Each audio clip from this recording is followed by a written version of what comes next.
Okay, so we're live. Good evening, everybody. Thank you so much for joining us today, and welcome to another edition of Weekly Career Class by iDreamCareer. And today we will be talking about anxiety and procrastination management in students. And we're joined by Dr. Snigdha Sen, who's a PhD in psychology and also an associate researcher in the R&D team here at iDreamCareer. So welcome, Snigdha. Thank you so much for joining us today. Thank you so much, Shivank. So, as we have already seen the topic, it's anxiety and procrastination management in students. So, what are we going to learn today is what exactly is anxiety and Right. what do we understand between what is anxiety versus anxiety disorders, a brief glimpse about it, what Right. causes anxiety, how anxiety and procrastination are so, intertwined and interrelated, and what are the reasons of procrastination, and there's some effective tips that we can apply on a regular day-to-day basis, very simple but yet very effective tips that can be applied on a regular daily basis. Right. So why I have particularly chosen this topic is because it is very relevant. Even research and statistics globally have shown that around 80% students are on a regular basis, especially when in between classes from 9 to 12, are suffering from anxiety. And the anxiety has shown a lot of linkages to our very various parts of our cognitive functioning, such Right. as it impacts our memory, it severely impacts our concentration power, it really lowers our morale, and it brings in a lot of and it really makes us underconfident. And it also, logical part, the reasoning part, so basically the cognitive ability keeps on deteriorating or diminishing if too much of anxiety is pertaining or persisting. So this has been Right. constantly observed, especially in students, especially in these between 9 to 12 classes. And it was also seen that majorly science students, particularly from the medical field or the engineering field, have been very, are very easily, they are the victims of anxiety on a very regular basis. So it hits them the most. That being said, it doesn't mean that people from other fields or backgrounds are not susceptible or not prone to anxiety. It's just Mhm. relatively anxiety is found higher in science students in comparison to the other streams, students from other backgrounds. So Right. anxiety is a very relevant topic, especially today when mental health is at peak. We have seen from COVID how mental health has taken it has been the topic, conversation, it's a topic here everywhere. So it has been spoken at length today. Then again, procrastination is also very much, it's very prevalent in students lately. In fact, Right. not lately, it has been a consistent, it has been an existing issue, but lately it has been, it needs to be spoken about, and it is upcoming. It is an upcoming, it has been spoken more about at length. It needs to be, it is, issues have always been in existence. It's just they're coming, it is coming on the surface level now. It has been Mhm. spoken about it now. Usually it has been seen that this whole idea of procrastination is because there's a lot of overestimation of time by the students. Why this is happening is because both estimation hota hai, there's an overestimation of the level of motivation that is found in the students. These are some reasons. And how they undermine or underestimate the task completion process. So these are some factors and these are some reasons where anxiety and procrastination coupled together, one is the cause of the other and vice versa. So sometimes Right. anxiety is the cause of the procrastination, and procrastination becomes the cause of the anxiety. So this is a cycle. They don't work in isolation. This is a cycle that is happening simultaneously. And how student gets in the loop and sometimes are just not able to escape or break the cycle. So I think this my whole point would be here to just enlighten students with what exactly what anxiety is, give them a basic idea and knowledge as to how we can, and until we don't understand a concept, it is going to be difficult to also deal with it. So once we know what anxiety is, how to deal with it, what procrastination is, I think students will be in a better position to deal with their whenever they're facing such issues or crisis. Okay. Got it. And before we move forward, just a message for our audience. If you have any questions at all that you would like to ask related to anxiety or procrastination, if you're someone who suffers from anxiety and procrastination, please feel free to ask your questions in the chat box, and we'll help you. We'll answer them live right here.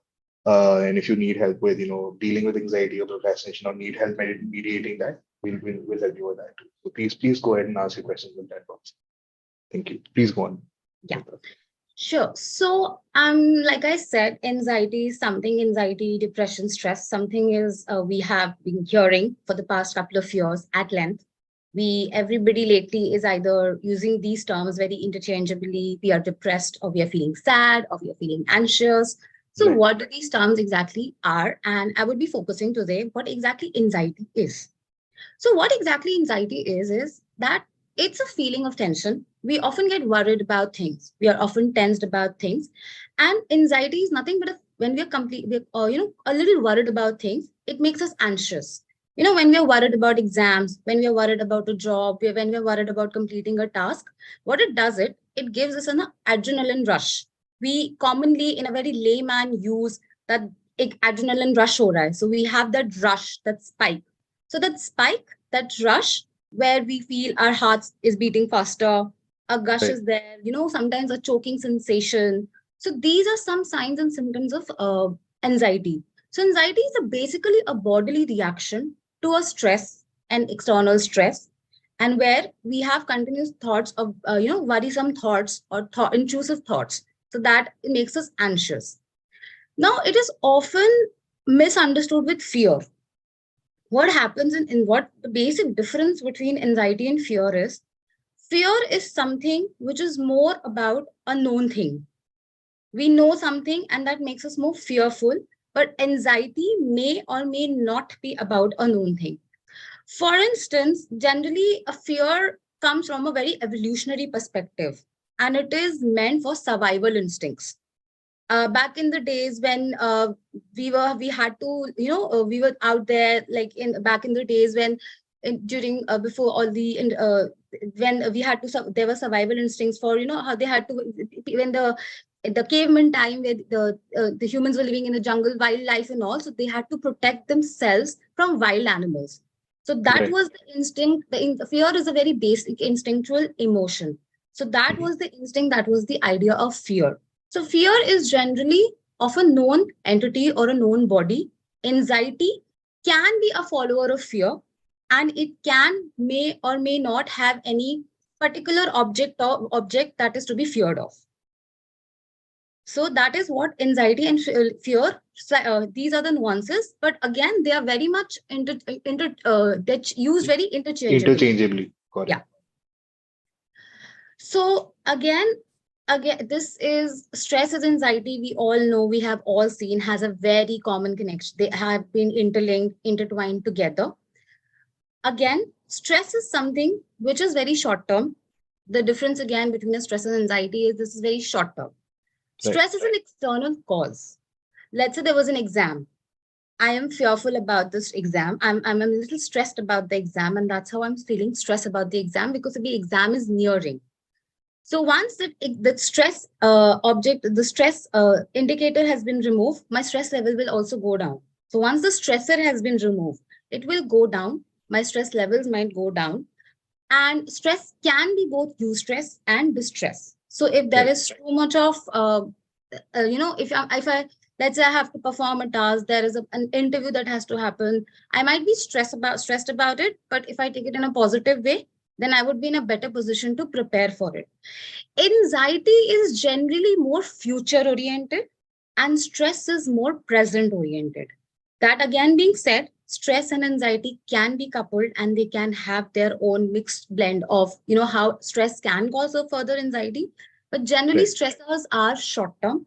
You when if I give a very classic example, when we are going for an exam, usually when we are entering an exam, we are stressed about the exam.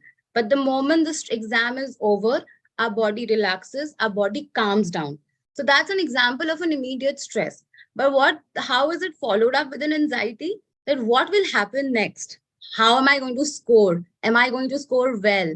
I hope I will get good marks. So that's a follow-up anxiety. Like, okay, Abhi stress has removed, the exam Right. is over, but how am I going to, how are this going to happen? Am I going to fail? Am I going to pass? Am I going to get good marks? That is what the anxiety is. It is like very unnecessary, unwanted thoughts, very intrusive thoughts, very internal to us. That is what anxiety is. These are thoughts in our head. So the thought is very either very overwhelming, and it causes a lot of panic to us. So basically, stress can be more short term, but generally, stress is basically the object. Anxiety is the reaction to the stress. So Mhm. stress is the stressor is coming, incoming stressor here, and anxiety is the bodily reaction to that stressor, whether I am positively reacting to it or negatively reacting to it. So that is the anxiety that is formed or caused in us. Okay. So now, generally, what happens is people often feel that anxiety hona is like a bad thing, or anxiety is some problem, is there's some problem, it's related to some disorder, or it is it's a huge problem. Time to time, anxiety is normal. We all go through phases of anxiety, and Mhm. it's a proper optimal amount of anxiety is good and also required, because a Right. certain amount of anxiety will make me work towards something.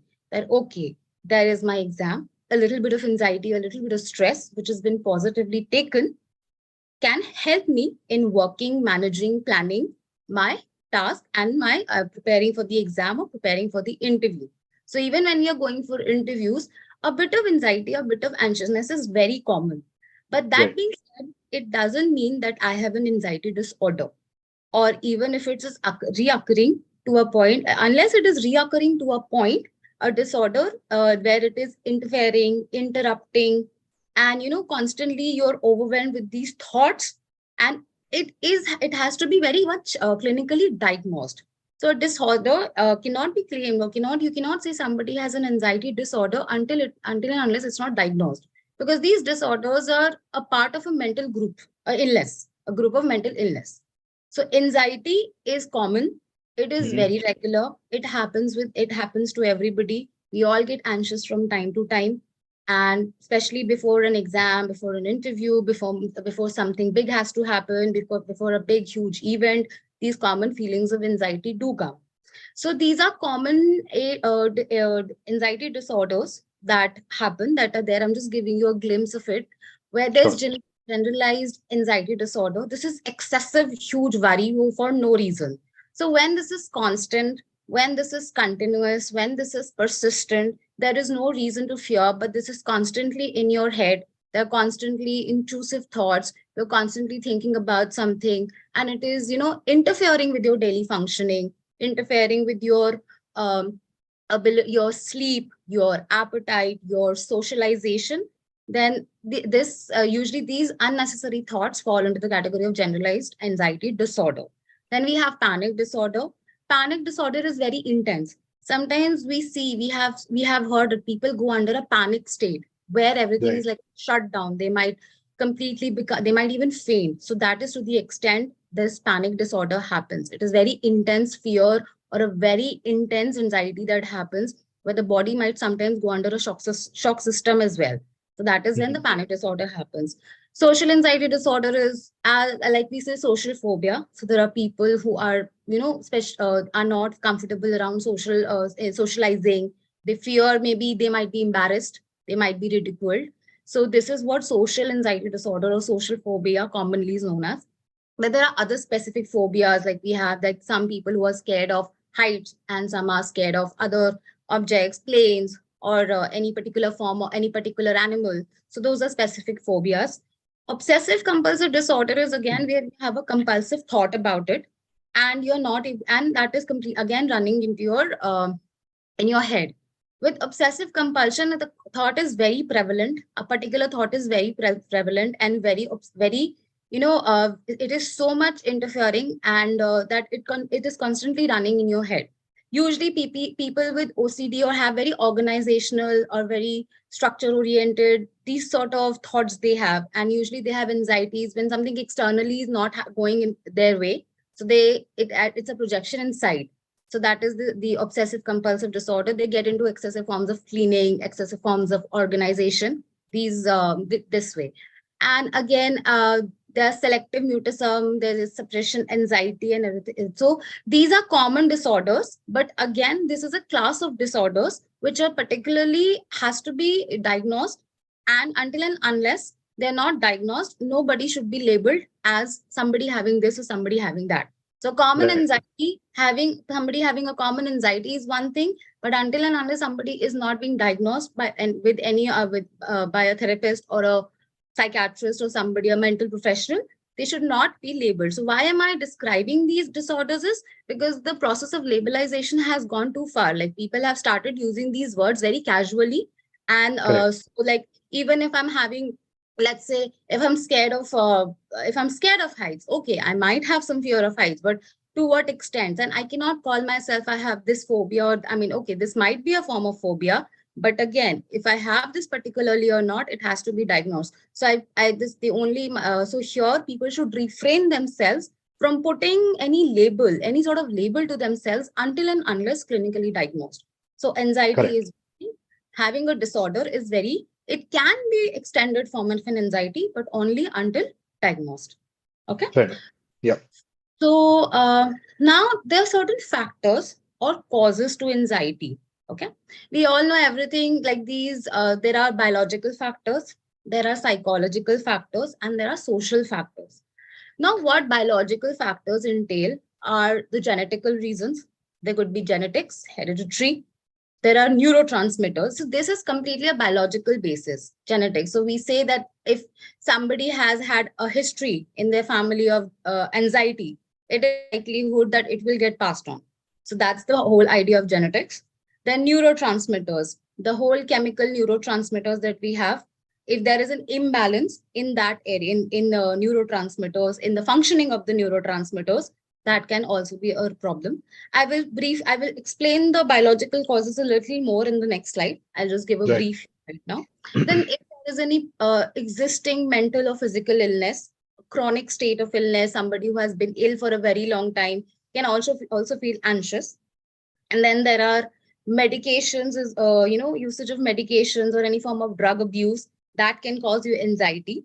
Then there are nutritional factors. If students or children or anybody who are deprived of the basic nutrition, that can also leave them anxious and can cause anxiety, can cause biological and cause such imbalances that can lead to anxiety or anxiety problems. Then we have psychological reasons, which are again the personality issues. Now, as we know, that Big Five, which works on openness, extroversion, emotional instability. So it's Right. true, some people are more prone to being anxious because of their personality type. So somebody who is more emotionally unstable for whatsoever reason, be it for personality reasons or for other reasons, may be more prone to anxiety. So somebody who is in a better position to regulate their emotions may be able to better cope with their anxiety. But somebody who is more prone towards emotional imbalances or emotional irregularities, somebody who is not very in control of their emotions, because anxiety ultimately is an emotional trigger. So somebody Correct. who is not in that control will not be able to manage those anxiety tendencies or those anxiety problems. So yes, there's just the susceptibility rate higher would be higher for some people. Then again, there are individuals who are more shy, who have a low self-esteem or low self-esteem issues. Those who are not as confident as other people may again be more anxious. Who are not like, we see that people who are more, if I give you a very classic example of people, that people pleasers. So they Right. are Right. very Right. much how they are constantly agreeing to everything because they feel they don't have a say of their own, because they are Right. not very confident. And these people may have a very challenging issue because they may constantly be having some internal conflict, like okay, what to do, how to go about it. Maybe the vocalization is not strong, maybe they're not able to put their needs ahead, they might not be very confident. And again, that being said, low self-esteem is not, again, personality factors. These things are not very rigid in nature. These can again have different causes. So somebody who has low esteem doesn't mean would remain low esteem forever. They can also work on themselves and can reduce their anxiety. Of course, maybe more efforts and more therapeutic approaches, or maybe some amount of efforts and strategies need to be applied. But again, it can, also go in the other direction. Somebody, let's say Right. for students who is a high performer, let's say, has been consistently scoring well, but maybe that whole pressure of always scoring so well gets so much into the person, into the student's head, that how you have to maintain that performance is just not about scoring marks. It's also about maintaining those marks is also so important, that might also sometimes cause a lot of anxiety to the student who is a high performer, and can shatter or can destroy or damage that person's self-esteem. So anybody who is suffering, who has a lower self-esteem, is more immune to having anxiety issues. Okay. Fair enough. Yeah. Yeah, and then there are people who are constantly thinking, are more prone to negative emotions for due to whatever reasons. Maybe they're more they assess negative situation more. They are more again immune to negative emotions, or they're constantly facing some sort of negative emotions due to due to these social factors only. Maybe there's environmental stress. Maybe there is some family personal discord happening. There are some Hmm. issues, relationship conflicts. So negative emotions, if you're constantly, if somebody is surrounded by negative emotions, it is very very likely for them to finally absorb those emotions. So if somebody is constantly haunted or is constantly surrounded by these negative emotions, anxiety levels will are likely to go ahead, go up, and the person is likely to feel very more very anxious, and may have problems with dealing with day to day life. So then there is, like I said, there could be lack of social support, lack of parental support. Often in case of parents, what happens is that parents are not in a position to understand what a child, or what the children are going through, because Right. again they are also are in a pressure themselves. So there is a lot of societal pressure that comes to them, and there that pressure goes through the child. So what happens is this pressure building is so much that the student is not able to take it at times. And because the very main point here to understand is, when I talk about parental care or parental, when parents when I mean parents are supposed to be the building blocks for their children when it comes to, so their love and support is so important to the parents, because children will look up to them. So if they have parents who are constantly encouraging them, constantly supporting them, their anxiety levels are more, I mean, giving them the open space where they can come ahead and share about their problems. Those students will be in a better position to manage their anxiety levels, as compared to parents who are, are more onto the other on the tangent, where they are not trying to understand where the child is coming from. What we need to understand is, see, children are still at a very young age, and what they are getting is they're surrounded with a lot of authority and power.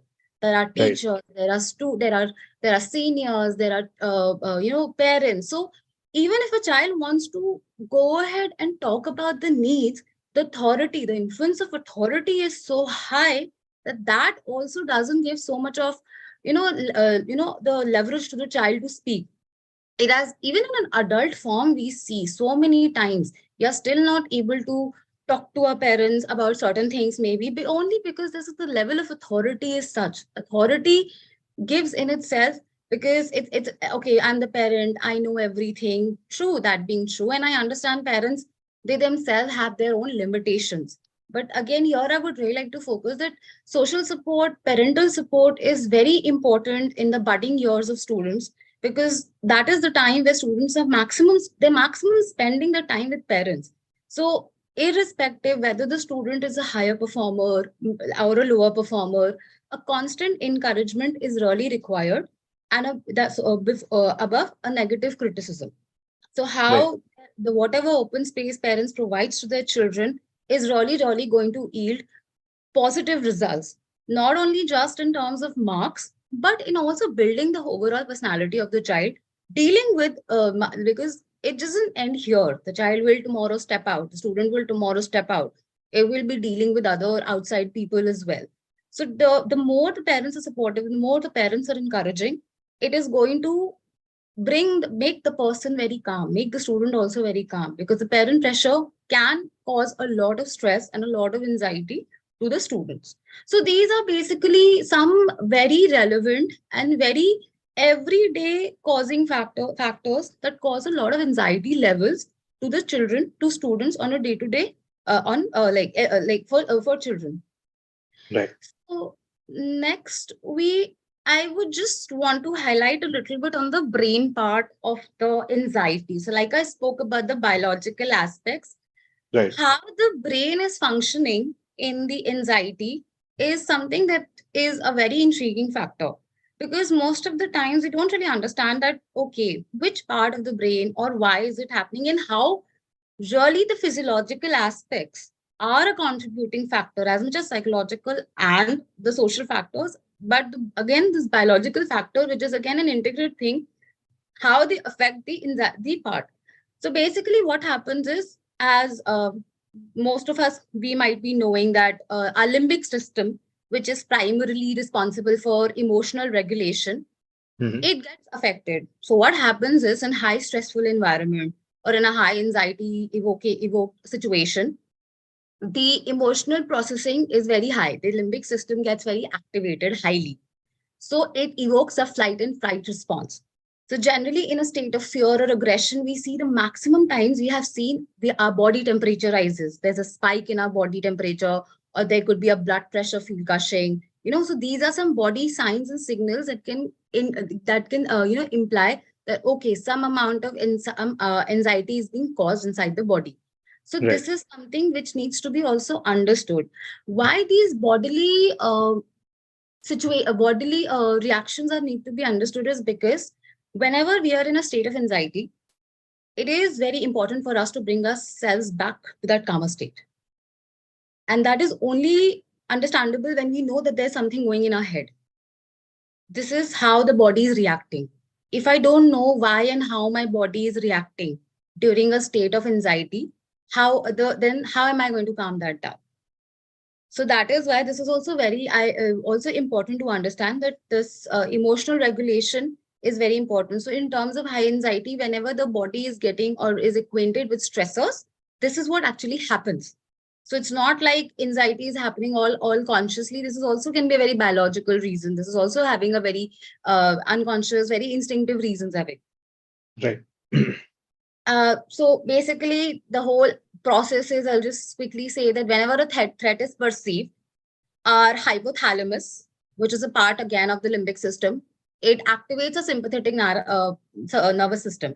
So I think we have studied somewhere in school that there is a parasympathetic and sympathetic nervous system. So whenever in high stressful situations and conditions, our sympathetic nervous system gets activated. Right. So what happens is the brain instructs the adrenal glands to release this adrenaline and cortisol hormones. Okay. Right. These are some neurotransmitters which are basically they help how the emotions and everything regulates. So if we have the appropriate, so these cortisol levels and adrenaline levels are to some extent important, because in a stressful situation they help us to bring us the stress down. What becomes the problem is when the person is, or when when somebody is not able to regulate this, and then it keeps on producing, which causes higher levels of anxiety. So management of adrenaline and cortisol hormones is also very important. So in moderation and whatever the requirement of these hormones and neurotransmitters are, it will keep an optimal balance. But if anything is out of imbalance, that is when the problem starts occurring. Like for instance, serotonin is one of the it is a mood stabilizer. If it Right. goes low, then of course this is a huge cause for depression as well. So if it goes low, then it is going to react. A body is going to react. So because the levels have gone so down, it's like you need some food to gain energy, right? So if I don't have that food to gain energy, I won't be able to function. Similarly, these hormones, these neurotransmitters are also some food to your body that they are maintaining. They have some functions to play. How to keep the stress level optimum, how to keep your anxiety level optimum. So they also provide you a support. They also provide you some they are just the food for your managing these emotions and regulating these emotions. So this is basically this is the biological basis I wanted to share a bit, that how the role of these neurotransmitters and how these hormones also affect our stress and anxiety levels. Got Yeah. it. Great. Then I'll just this is some common anxiety signs and symptoms. Okay. There are physiological signs and there are psychological signs. So whenever we are in again in a high state of anxiety, we should be focusing on these signs. How am I feeling? It is very important to notice and observe your body language. You have to like recognize the body signs.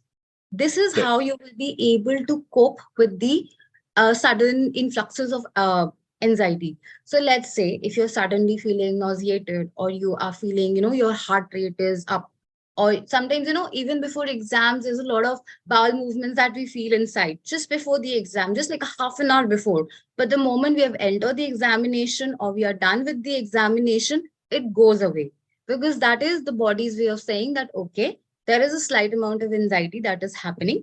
Now, whether that anxiety is going to a severe level or not, that is a separate issue. I mean, so during our examination, there are times when we have also heard that people have fainted. This Yep. happens like Yep. so many times, especially during board examinations. It's seen that so many students faint. Why? Because their body was not able to take beyond that threshold of anxiety. It was so severe. So every student goes through some degrees of anxiety. They become anxious, but there's certain amount of anxiety that goes beyond the threshold point. So these are the body symptoms, like the shortness of breath, whether it goes to a point or not. So these signs are very much important to understand. That, okay, whenever these are very not all specific signs, but this will give you an idea. So whenever you Correct. can notice these signs, basically the whole point is, once you notice these signs and symptoms, you will be able to fix it, or if not fix it, but again bring your body to a calmer state. Then we have psychological factor, like symptoms as well. Sometimes when we are just feeling anxious, and what happens with psychological factors is, sometimes we don't understand that we are feeling anxious or irritated for some one reason. There are mix of reasons that we are feeling irritated or anxious about. So with these psychological thoughts and with these psychological signs and symptoms, we'll be also able to understand that, okay, so if there is poor focus and concentration, why is it happening? Why am I being so irritated? Is there a reason for me to be irritated? Is it work related stress? Is it, exam related stress? Or is it some other stress? So once we start focusing also on the symptoms, it's as simple as, I have fever, and I know I have fever, but I'm trying to deny it. I know all the symptoms are there, all the signs are there, but I'm just completely ignoring it, and I'm trying to deal with it. But the signs are constantly saying, no, go to a doctor, do something about Right. it, Right. take a medicine. But I am completely ignoring, and I've ignored it to the point that I've reached where it is no longer in my hands that I can fix. Now, something as tangible as fever that can be seen, anxiety is something which is seen yet not seen. Right. How should I put it? Like, it is seen, yes, I'm anxious, but it is yet not seen, because it is not something like fever. Fever hai, chalo theek hai, you have fever, immediately we can go to the doctor, take a pill. But for something like anxiety, it takes more time to identify, it takes more time to even understand that what is happening. There's so many times you don't even know what you're feeling. So these are some signs and symptoms, whenever you're feeling, whether you're thinking about a problem constantly. A lot of people think about so many problems, but we don't know how to put it into words, how to define it, what to do about it. So these are some intrusive thoughts, poor focus, memory gets starts deteriorating. The signs of irritation, if you're constantly irritated, if you're feeling lonely, if you're feeling isolated. So these are some signs, both physiological and psychological, which can again can imply that somebody might be feeling anxious. And these are very interrelated. We have often seen that whenever there's a deprivation of sleep, it is also scientifically seen deprivation of sleep causes headache. Headache Right. will again further lead to sleep deprivation. These are very interrelated. This is why these signs are again important, because it's trying to say you need to stop, you need to calm down, you need to see what's happening. So these signs and symptoms are very important to identify. So when somebody who is anxious, or who knows somebody who is and has having anxiety, or is going through such phases of anxiety, would be in a better position to also educate the person. So this is Correct. for self education and educating the other person. Okay. Yep. Yep. Uh, Now, since now I will go on to the next topic of procrastination. Now, like I said, that anxiety, we have heard about it, very commonly spoken. Everybody's talking about anxiety lately. Everything, I mean, everything's revolving around anxiety and depression lately. But procrastination is again a very important phenomena, especially when it comes to doing your manage in students. Like I had previously mentioned, procrastination is very prevalent in students. So let Right. me, so why does it happen? What exactly it is? And what are the reasons which students often face? So, because something like procrastination is that these feelings are very internal. So to put them out on the table and to be able to tell people is not always a feeling of comfort. Students might feel very discomforted by the whole idea. Why is this happening? They might also be not able to understand कि क्यों हो रहा है? Why am I delaying something? मुझे पता, even sometimes students know that this is so vital, this is so important, it has to be completed, yet they're not able to do it. There is no motivation. So what exactly procrastination is? We are delaying a task, we are not able to do it, especially despite of knowing the consequences. So Right. I know that I have an exam 5 days later, but either I have no inclination to study, I don't want to study, or I'm not able to study, despite of knowing the consequence. There are times when we are in a position where we procrastinate. Okay, so it is a common tendency. It's seen in students, it's seen in adults, it's seen in school life, it's seen in college life, at workplace. That time to time procrastination is very common. Again, this is a very common phenomena. Any phenomena is, so unless it reaches a point when it starts interfering with your work life or your academic life. So if Right. it's yielding negative consequences, if procrastination is constantly yielding negative consequences, then naturally it has to be taken care of. If somebody is going to always put off their work, is not going to study, is not going to work, naturally the work will not get completed, and it will be a problem, and it will only get delayed, and that will further become a problem. So what usually procrastination is happening, it really says that it's based on a very funny and a very, it's on a very in a very funny assumption that it's an overestimation of everything. Okay, ho jayega, it will not take so much time, I have a lot of time. So there's sort of a time fallacy. Although Right. interestingly, the only common thing that all of us have is 24 hours. This is something that is very common to all of us. If nothing else, Absolutely. something in equality that we all have. Yet people are complaining. You see, you talk to students, उसके पास ज्यादा time था, मेरे पास नहीं था, मैंने ऐसे किया था पर उसके पास था. No, 24 hours सबके पास है. How you manage the 24 hours, it's really up to you based on the resources you have. Of course, those 24 hours are not going to be the same for everybody, but whether, like they say, I'd say that if somebody can make those 8 hours of study also look like I had 11 hours, and somebody can say that those 8 hours of study look like I just had 5 hours.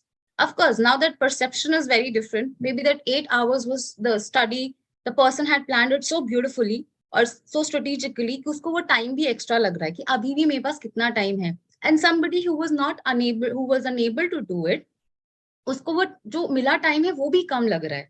So are you getting, this is also a very subjectivity, very perception wala time, but time is No, no, something that is absolutely. common. It's just very common to all of us, very equally shared. So, and we keep on waiting for, we keep on assuming बहुत time है, कल कर लेंगे, ये कर देंगे. Usually when students get 5 days for an exam to prepare, always they will start a day or two before, Correct. because बहुत time. But by the time they reach to that point, वो time नहीं बचता है. And then that further causes a lot of panic. Then, so there are certain reasons I would like to highlight, or, the reasons for procrastination. First, one of the biggest reasons for procrastination is a fear of failure, which all of us have, but particularly students, because students are in a very highly competitive phase Right. in a field, right? They have to compete. So fear of failure is so huge that the motivation to work naturally dies off or naturally goes away, because they rather than focusing ki acha, let me work, the fear in itself cripples them. Correct. It is very crippling. The fear in itself, because anything that is fearful will impede or will, slow the process. It happens. We all have noticed. But with students, they're constantly in that competitive mindset. ये अच्छा कर लेगा, ये अच्छा कर लेगा, and that relative comparison is always there. Who is he's doing better, she is doing better. What if I fail? That is always there. Secondly, they either don't like it, they don't just feel like doing it, or they don't Right. care. They just don't simply care because they are not in the mood. So these are basically mood based reasons for not doing a work. Man nahi hai. So many times we also say, man nahi hai, I don't feel like doing it. Kal karunga ya kal kar lungi. I will do it later. Right? Third is a lack of clarity and direction. By lack of clarity and direction, I mean here is like most of the times people don't know, students particularly don't know where to begin from Right. or how to start. There is so much it's all very overwhelming, so they don't know what to do about it, how to go about it. Then there are fourth reason can be overestimating oneself. Oh, I can work in pressure. There are also students who would be like, yeah, I can work in pressure. So 10 घंटे का ही study है, which could have been delegated 2 hours a day for 5 days without much of a stress, without much of a problem.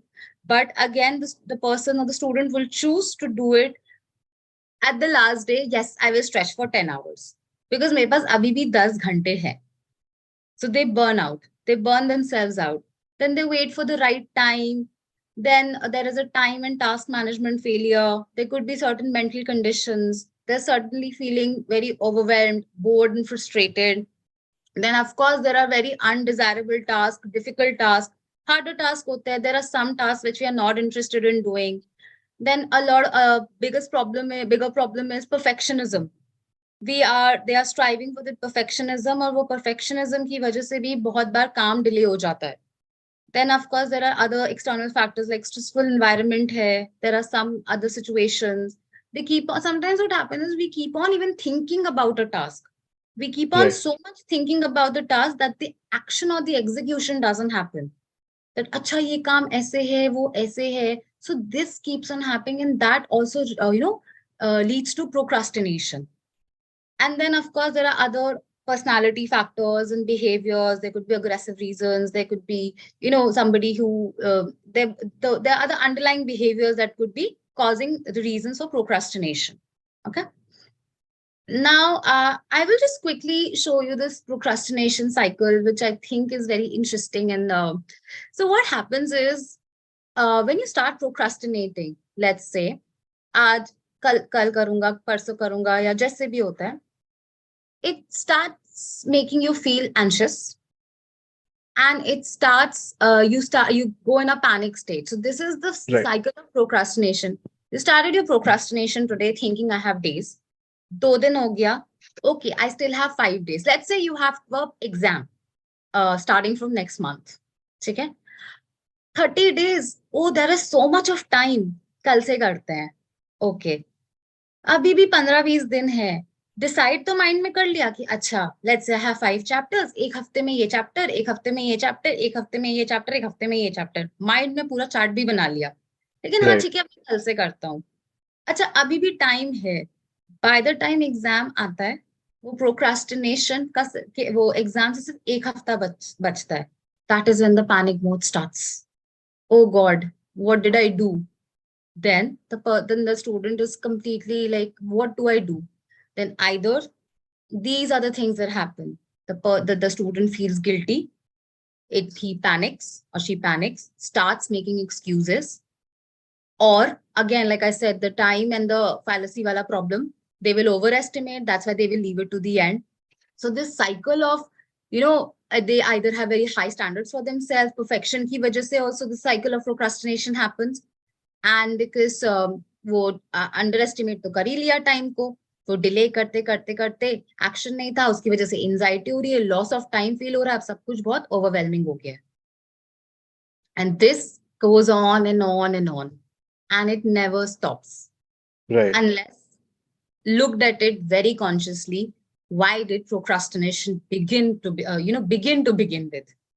And what generally happens is often in students, like, and in adult life now, we are still able to We are still vocal about a lot of things because now we are also in an authority, right, as adults. But again, with students, what happen is even if this procrastination is happening for unwanted reasons, for reasons that they're not even able to share, they're very much surrounded by with feelings of guilt and shame. The procrastination really is, so many times we feel guilty यार, काम नहीं किया, बुरा लग रहा है. We get that feeling.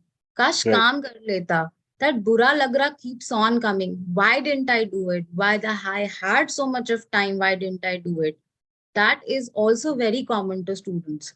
But again, that in further adds to the problem. Now they're feeling bad about it. अब किसी को शेयर करने भी जाएंगे, चाहे वो फ्रेंड्स हो या पेरेंट्स हो या जो भी हो, उन्हें ये डर है अब तो इतना टाइम वेस्ट हो गया, डांट पड़ जाएगी. अब rather than थिंकिंग कि जो बचा हुआ टाइम है उसको कैसे यूटिलाइज करा जा सकता है, उसको कैसे प्लान किया जा सकता है, उसमें भी वो फर्दर प्रोक्रास्टिनेशन हो जाता है. So this Correct. cycle is very dangerous. And for a student to further, and they're stuck in that loop. What to do about it? How to go about it? So, Absolutely. so this is what exactly happens is this how this academic anxiety and procrastination actually begins. That is stress है, doubt हो रहा है. Generally, it is very common. Fear है, uncertainty है, कैसे होगा, time calculation नहीं हो पा रहा, मिसमैनेजमेंट हो गया है, एंजाइटी हो रही है, उसकी वजह से फर्दर प्रोक्रास्टिनेशन हुआ and procrastination is further giving rise to anxiety. Correct. This becomes a very huge cycle in itself. Performance anxiety. अच्छा यहाँ स्कोर नहीं करा तो कैसे होगा, ये अगर स्कोर नहीं करा अच्छे से तो आगे कैसे होगा. So this becomes a huge cycle. It keeps on becoming a huge cycle,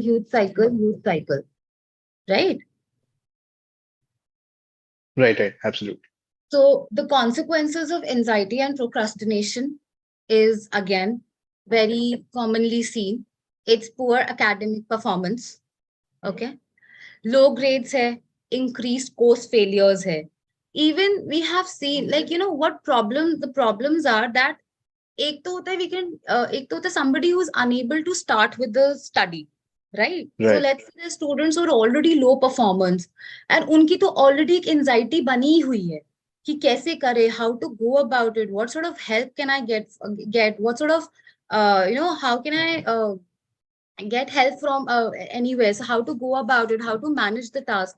And then there are students who also need to maintain, like I said previously, they also need to maintain a certain amount of grades, a certain amount of performance that further causes anxiety. So too much of anxiety, they even high performance is nothing fixed. Even high performers, if they go into that loop of anxiety, that can lead to procrastination.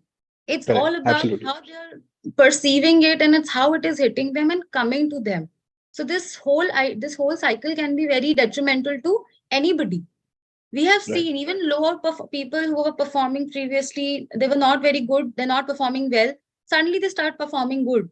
Why? Because probably they've managed better in their areas. And we've also seen people or scorers who are higher performers but have, their marks keep on falling, or they keep on, they have, so for some reason are not able to perform well. But and then they fall into the trap of being, either depressed or getting anxious constantly, and they start delaying. There are so many reasons.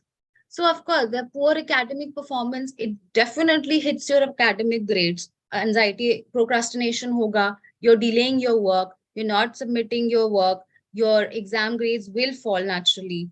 Then there is, high rates of dropping out as well. This is also a huge consequence of when it comes to poor academic performance. There can be career anxiety, right? Then there is Right. poor emotional well-being. Of course, lower grades, like I said, mentioned previously, it will evoke negative emotions. I am not scoring well. I am not performing well. Naturally, it is going to have a lot of negative emotion. It will inculcate a lot of negative emotions within me. I will feel shame, guilt. Anyway, society anyway, like there is going to be a comparison, even if it's not an external comparison, an internal comparison. The other person is performing better, I am not performing better. Why is this happening? Why did it happen to me? So much of internal, questioning, self-doubting starts happening. So this is like poor emotional well-being. Then this further leads to stress, lack of sleep, poor concentration. So overall, it starts it starts reducing, and it starts diminishing the entire cognitive capacity, emotional capacity of a child or a student. So that's why these they have huge repercussions when it comes to anxiety, or when it comes to procrastination. It is actually interfering. These are very interfering, even if you try to push the student. But if the student is struggling with these, and it's not like it's not about always making an excuse either. They are struggling with something they're not able to share. Okay, this is what I'm feeling. These are such internal conflicts that they might be not in a position to even share. कि मैं क्या बोलूं? What am I supposed to say? That I'm feeling this. Maybe I'll be not even understood. The fear of not being understood. I'll be judged or ridiculed, or that ways. So this being said, I'll just share some. 1 minute, Shivang. I think the screen paused. I'm so sorry.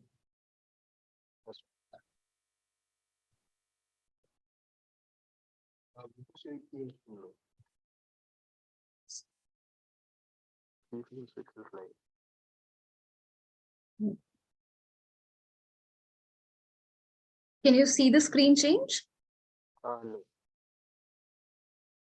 Can you hear me? I can hear you. One second. You vertical cry, so you can stop. Try sharing. Like stop the slideshow. Stop sharing your screen and try sharing. I'm so sorry. This.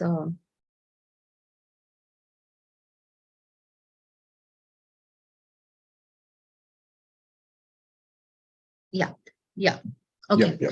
So just coming to the end and nearing the end of the, so I'll just share a couple of tips and techniques, which are again very commonly known to us. But the problem is, it's not, we still fail to follow these. Right. And these are really very helpful, beneficial tips that if we start applying them, yes, they may not have very immediate results all the time, but they do have long-term effects. Correct. So even like if I talk about it, like now earlier, too much of emphasis was on medicines, was on therapy. Yes, they're still very much indeed required if somebody is unable to deal with, I mean, beyond a point, if the person is not able to deal with, definitely you should go seek professional help. I always advise, even to students, even who are right now in their school, particularly students who are in 10th, 11th, 12th, or going through these these stressful environments, I would suggest them to go on for regular counseling sessions, go on, talk about what you feel, how you feel about it, and how do you go about it. So this is really going to give them an outlet to vent out that what they want, what they don't want. This is going to give them a comfort, a space of where they are not being judged and they can share their viewpoints. But also in situations when, let's say, when they are studying and they suddenly start to feel anxious, the first thing that I would say is to listen to your body. If Right. you're feeling very heightened, very anxious about something, if you feel very suddenly very highly heightened, just leave everything aside and come back to the present situation. How can you do that? You can start with a little soft breathing. It helps. Count till 1 to 10 or 1 to 20 till the time your body comes down to a rest stage or a rest phase. Whatever thoughts you're having, slowly try to bring back yourself to the current situation. Try to be as mindful as possible. Right. Consciously forcing yourself to come back to the present situation. So whenever, even if you're having a difficult time, the best thing to do is to start noticing things around you. Start focusing on the things you have around you. Let's say if you're thinking about something and you're zoned out, try to bring yourself by thinking like, okay, what all things do I have in my room? Maybe a television, maybe a laptop. You can think about birds chirping outside the window. So this is really, really going to bring you back to the present situation. And then those thoughts can, the problem is you don't have to really repress or suppress those thoughts. Okay, they're there in the background. You just need to bring them down. Okay. Yep. Then we can go for meditation. Meditation, we all know. every meditation helps. You don't need to really do a 30-minute meditation every day. You can just do a 5-minute calm meditation, close your eyes, listen to good meditation podcast or a meditation, watch a video on YouTube. And there are so many means and ways to do meditation today, or just simply get up in the morning. Then very important to manage your negative thoughts as well. As to, you have to question your thoughts. So let's say even if a student is struggling with, like, okay, what if I don't score well? Why are you thinking like this? It is very important to question yourself. So when you question those negative thoughts, you will be in a position to also find answers. So Right. rather than having a problem focused approach, you have a solution oriented approach. Okay, I understand this is the problem. Okay, I have already maybe 5 days have already gone. I still have 5 more days. How can I best utilize to study for it? So rather than shift your perspective from being problem focused to solution oriented, Correct. right? Then, of course, eat right and sleep properly, take your proper sleep. It's just not important to have those, 6 to 8 hours of sleep is so important, but also it is very important to fall asleep on time. So Right. there is a time, there's a reason that the night time is for sleeping. And when you get up in the morning, then you can wake up and you can start fresh. Start engaging in hobbies, do whatever you like, be it singing, dancing, engage in hobbies, whatever hobbies you're interested in. Go out, socialize, cut down on food and high, caffeine intake products like coffee and all. Don't consume so much, and avoidance of alcohol and recreational drugs. Then, in terms of managing procrastination, I would say that the first thing would be to address the issue. When it comes to addressing the issue, firstly, what is important is, what am I procrastinating? This is Correct. very important to understand. So let's say if there's a student who has is wanting to complete a topic in biology. I will just give you a very simple example. So the Right. student is not interested in studying nervous system at all. So maybe the avoidance is coming because the student really doesn't like the chapter, right? What am I procrastinating? So now that I've figured out, I'm procrastinating something, right? Right now, I don't Yeah. know what I'm procrastinating, why I'm avoiding it. So once the student has figured out that, okay, this is something that I don't like. Okay, this is particularly something that I don't like. Okay, the first step has been found. Then why am I procrastinating? Because I just don't like the what ho gaya, the subject. Why ho gaya? Because there are reasons. Probably it's hard to understand. Maybe there are concepts that I'm not able to understand. Maybe I'm not able to understand the some aspects of it. Then we can also focus on where. So where is also very important. Sometimes we are not able to focus in at our homes. There is so Right. much going on. There's so much distraction, so better to find places where you can actually either do a group study, but a sincere group study, or I think the best way to do is find a library nearby. Most of the students can go find a library. What will happen is you will find more students around you who are studying, okay? And you will also be, distractors are not going to be there, and you can focus better, okay? Then when am I procrastinating? You can also find triggers like, is there a particular day of the time I'm procrastinating, whether it's morning, whether it's evening, whether it's on a weekend, whether it's on a weekday. So that way is also the student can identify, okay, these are the times that I'm lowest the most. So maybe I will leave it to simpler tasks. And this is the Right. time of the day when I'm active the most. So I will manage most of the tasks then, right? Right. And how am I procrastinating? Basically, what I'm doing when I'm not studying. If I'm supposed to study, where am I spending my time most? Am I watching television? Am I spending time on social media? Where am I going? What am I doing? So these are some triggers. These are basically triggers to understand the reasons for procrastinating. And if you can figure out these 5 things, you will be in a better position to further tackle the problem of procrastination. Okay. Right. Then what usually happens is, like I told you previously, mostly what happens is students set very unrealistic goals when it comes to managing their time. Right. What you really need to do is, you need to be very true to yourself. You need to understand your own potential, and you need to understand what time allows me to do. So if you can adopt this smart technique where you have to be specific. So if you have, suppose you have, you have to have a defined specific, our brain doesn't understand uncertainty. or Right. doesn't really understand unspecificity. But when you tell your brain that this is the specific amount of, you have to tell your brain. The brain is very, it's like, you have to constantly tell the brain that, okay, listen, this is the amount of uh, course I have to complete within this specific period of time. Now you note this. So Right. from Monday to Wednesday, I have a chapter to be completed. So the first thing to do is specify that goal. Acha, I have a bio chapter. उस bio chapter में I have to study this much part, and within this amount of time I have to complete it. So you have specified something, you have defined something for your brain. So your brain is going to understand, your brain is going to comprehend. Acha, theek hai, for her or for him, this is what the specificity means. Then you have to have measurable and attainable goals as well, which means can you measure it? आपने एक portion जब bio का खत्म करा, आपने एक topic खत्म करा, can you measure the progress of it? Can you track of it? So once you can do that, then you'll be in a better position to complete the course as well. Whether those goals are attainable. Please do not set goals for yourself that are unrealistic. Just because one student was able to finish 15 chapters in a week doesn't mean it will be applicable to the other student. We don't know Absolutely. what space, what position, what environment the student was able to complete those 15 chapters. Just put yourself how much you can dedicate, allocate your time in that particular week. Do Right. not put yourself. You know what usually happens is, Shivank, we are in a, constantly in a comparative mode. So there is Right. one Right. student who's comparing to two other students. One student who, so both ways it's very dangerous. So there is one student who was able to complete like somewhat 15, 20 chapters in a week. And then there is other student who was able to complete only 3, 4 chapters. And both is very dangerous. Acha, usne itna sara kar liya. That anxiety goes up. Acha, isme kuch bhi nahi kiya. Chal, I can rest.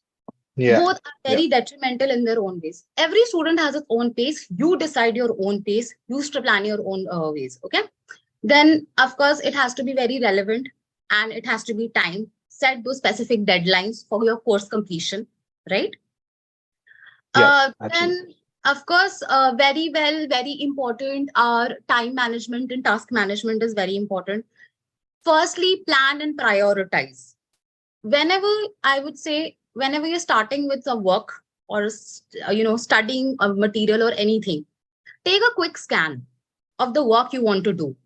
Right. What usually happens is we are very overwhelmed in our head.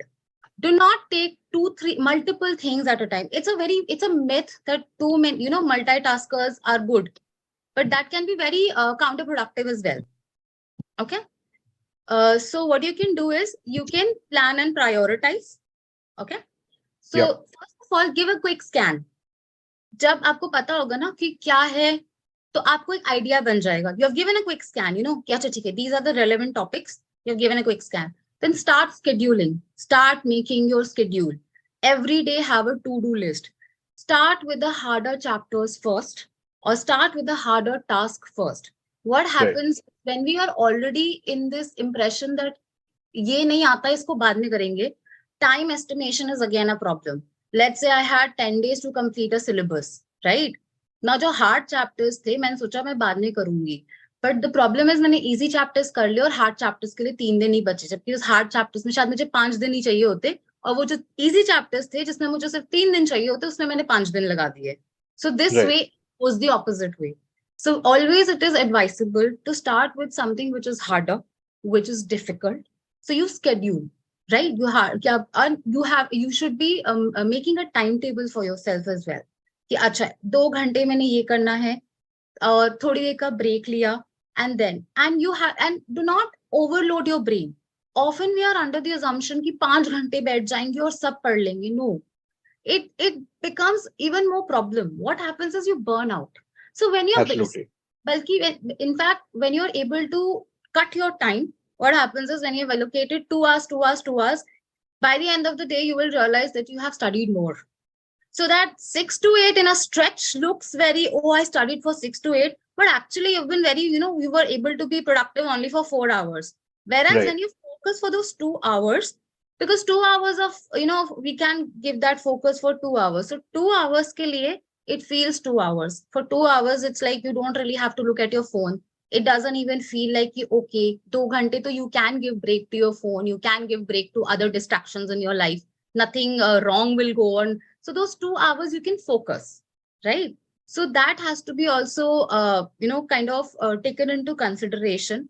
Start the difficult task when your brain is active the most. That is Right. very important. If you and do the easy task for later. So always, so there is a priority matrix. Do the tasks which are important and urgent, which Right. require the most priority based. Then schedule those tasks which are important but can be done later. They're not urgent. So sometimes we have tasks which are important but they may not be urgent, but of Right. course they have to be in the loop क्योंकि शायद next काम वही होगा. So keep them Exactly. scheduled. Maybe it's first task complete हुआ, उसके बाद the next task is this, so it was not important but it is a scheduled task. Then sometimes it is there are not important and not urgent tasks. So if you can delegate the task, well and good. And if and there's something like some task you can avoid completely, like ye chote mote jo bhi kaam hote hain which can be avoided. So it's very important to finish your priority based task first, right? So planning, scheduling, executing, tracking your work is also important. Usually what happens is I always suggest that whatever uh, study you do the previous night, before you start up with a new chapter, always ensure that you're doing a revision of the previous chapter. Right. What happens is once you're revising the previous chapter, it strengthens. You can go on revising that previous chapter for 2 3 days. Now it's strengthened. It has, now when you go back to it again, you will just scan and you'll be like, हाँ मुझे आता है. तो आपने 2 3 बार जब उसको एक revision दे दिया, if not 10 times also, but like a 5 time, then you keep on going to the next task, but always revise Right. before. Whenever you start, just revise. And every day set aside that 5 to 10 or 15 minutes का एक block time दे दो जहां पे you will start assigning कि आज आप क्या करोगे. All, I mean, these to-do lists are very essential to make, and sometimes you might not even feel motivated. The best approach is the 2 minute approach. Whenever you're Mhm. feeling very least motivated, sit for 2 minutes. Just sit for 2 minutes कि चलो मैं 2 minute ये काम करके देखने की कोशिश करता हूँ. And once you're done for 2 minutes, you will not even realize you are engaged in that work. This happens. This often happens. Sometimes you're like, अच्छा ठीक है देख लेता हूँ. अच्छा ठीक है 2 मिनट बैठ जाता हूँ. So that's how we can start engaging ourselves.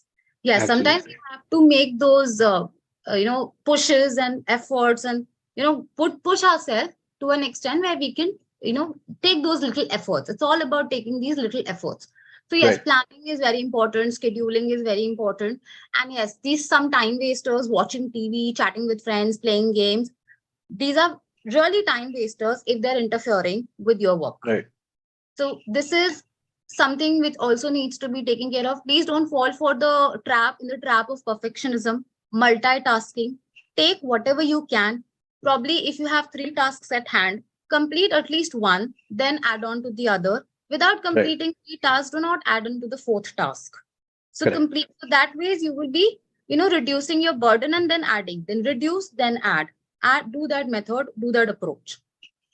So, just a final conclusion is that, firstly, like I have been focusing and emphasizing, in times of high stress or anxiety or procrastination, please listen to yourself. Please listen to what your body is saying. Please listen to Right. what your mind is telling you. Once you're in that state, once you're in that zone, when you're able to identify yourself, when you're able to identify what you're feeling, you will be in a better position to again deal with it. Sit down in state of high panic mode. Just calm down, leave everything aside, calm down and breathe. Breathe Right. and bring yourself. Your body will come down to the panic, from that panic mode to the normal state. It does happen, but you have to just give yourself that time. Often what happens is we are in such rush, सब कुछ एक साथ करना है, everything wants to be completed, and the brain is totally exhausted, the body is totally exhausted, and the body is, and nothing comes inside. Now, you're not able to retrieve anything. So just calm down. नहीं पढ़ा जाता है या कोई task नहीं भी हो पा रहा है, keep it aside. Anyway, when you are in an interfering state, whatever you're studying, so let's say you're trying to study a topic for the past 2 3 hours. तुम्हारा Right. body mind already stressed out है. तुम्हारा वो topic भी complete नहीं हुआ, तुम्हारा 2 3 घंटा भी waste हो गया. Why not take a 5-10 minute breather? Why not take a half an hour breather and go back to the topic? And it will come back to you. That Right. topic will be understood better. Of course, staying organized, disciplined, and focused is very important. Very important.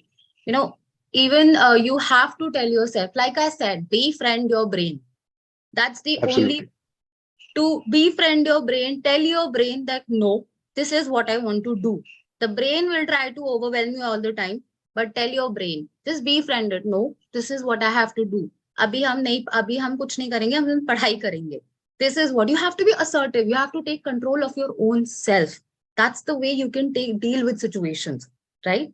Create Right. your to-do list every day. Create your to-do list. Give it a quick scan. You will understand. Usually what happens is Shivang की starting में जब हमें कोई काम करना होता है, task करना होता है ना, काफी mental effort लगता है.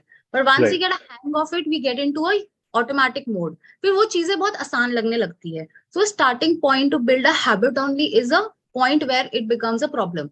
But moment you start making it a habit, daily habit, get up on like getting up on time, irrespective whether you have school, you don't have school, you have work, you don't have work. Try to get up at the same time. चलो अगर आप Right. 7 बजे भी उठते हो, आप 8 बजे उठ जाओ छुट्टी वाले दिन, बट ये नहीं कि आप 8 बजे का 12 बजे उठ रहे हो, Right. बिकॉज आपका ब्रेन भी उसी चीज को फॉलो कर रहा है, क्योंकि आपने ब्रेन को भी बोला है कि मैं 8 बजे ही उठती हूँ या मैं 8 बजे उठता हूँ, मैं इतने बजे ही उठूंगा. उठो, do something, read, engage into something, maintain a proper, maintain a consistent lifestyle, maintain a consistent pattern. Allocation of time, that is very important. Like I've mentioned, how you're going to assign your tasks, how you're going to assign your subjects.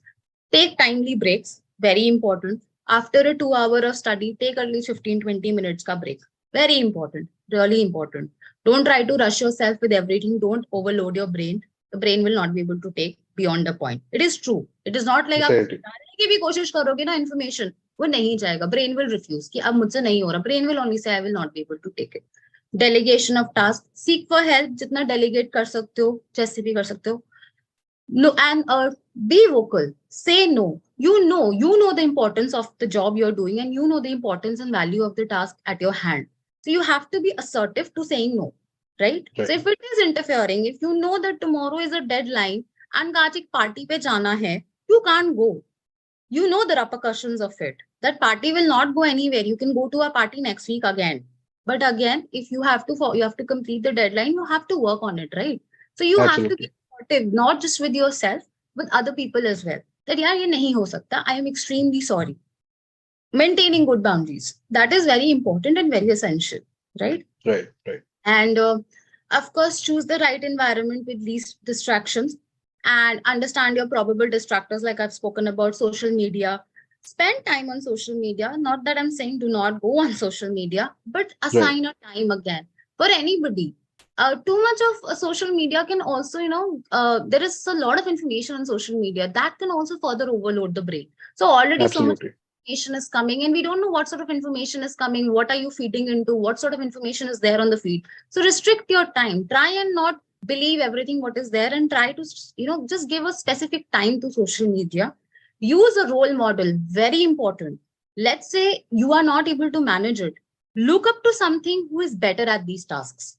We all have role models. We all have look up to somebody ki acha ye aise kar sakta hai aur ye aise kar sakta hai. Let's say. So like look up to somebody, ask for guidance. Look up to somebody you can ask. I was interestingly I was just watching this show on Netflix lately about half CA. So there was Right. this was preparing for her CA exams, and she was always very stressed, and she was wanting to compete. She was always like कि मेरे को ये भी करना है, ये भी करना है, सब कुछ एक साथ करना है. But ultimately it got to her, and she was always very in a state of conscious, anxiety में है और समझ नहीं आ रहा है कैसे करना है. उसके साथ का जो बच्चा भी था वो भी सी एस्पिरेंट था, but he was more manageable, he was in a calmer Right. state because he could plan things. So that way, she also used him as a role model. The role model doesn't necessarily have to be somebody who is elder to you. Also, your friends yourself can be a role model. So, कहते हैं ना, choose Absolutely. your friends or Absolutely. choose your surroundings wisely. Why not? If your friend is somebody who is better at managing things, can manage, why not take guidance from them? Why not Right. listen to them? Just we don't have to have that. If the person is scoring well, rather than taking it as a negative thing कि उसके marks ज्यादा अच्छे आ रहे, speak to that person. How are you doing it? Can you please help me out? Can you please help me, better managing my time? I am really struggling with the time management. So can you just help me? So role models can be your friends, your family, anybody you look up to, your teachers. And just lastly, on these lines, I would say, be self-compassionate, understand, be kind to yourself.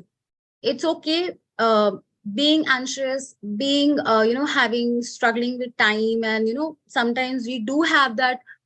We do, everybody, all of us, not just we all sometimes fail to manage time and everything, and these are very realistic concerns. But that's okay, you will come back. If your today was not good, always remember you will always have a day tomorrow to start with. So manage your time better. Not every day is going to be same, but not every day is going to be bad. So if one day just didn't go as per planned, you can always take charge and control the next day. Next day, and even on little accomplishments. Let's see, even if you've just completed one chapter today, be glad and reward yourself. कि, oh, I completed my chapter within the assigned time. और चलो एक घंटा Right. भी अगर ऊपर लग गया, but reward yourself. And these are some very essential and beneficial techniques that really help. लगता है शिवांग कि, I mean, I'll just end this session and I'll just say that these things are very little, but the only problem with these things are the application. Right. And the only way to apply them is to tell yourself constantly, remind yourself constantly. Do not put yourself, I would say, to students who are going, through a hard time. I myself have been a student at some time. Please do not compare yourself. You all have your own unique strengths and capabilities. It's okay. Some days are going to be good and bad. But again, just be kind enough to yourself and focus and try to strategize and have a plan for, and this way you will be in a better position to deal and cope with anxiety, procrastination, and also be able to score well as well. From an academic Right. point of view as well, too much of fearing about what is going to happen is not going to yield results. The fear to an optimum level is good, but too much of fear will always usually would not yield very good results, and it has always been seen. So yes, this by this I would end the session. I think I've already exceeded the time. I'm so sorry for that. But yeah, That's all so right. to an end. If you could just go to the last slide. Uh, this The last slide, like the absolute last slide. okay. Great, awesome. For everyone who tuned in to see us today, thank you so much for listening. And I hope you got all the answers and all the doubts that you had, you got those cleared out. And thank you so much, Snigdha, for taking out the time to join us today. You've been very insightful, and I don't think anyone's ever gone into that much of a detail into discussing anxiety and procrastination, at least on our platform. So thank you so much for doing that. Uh, we will have to wrap up, unfortunately, since we're short in time. So in case you have any more questions that you want to ask, please feel free to scan the QR code and you'll be redirected to our web app where you'll be able to see the AMA option, and you'll be able to get answers from expert counselors right away. So please do scan the QR code. Thank you so much, Snigdha. Thank you so much for your time. And Thank thank you you so for much. everyone for watching. Thank you.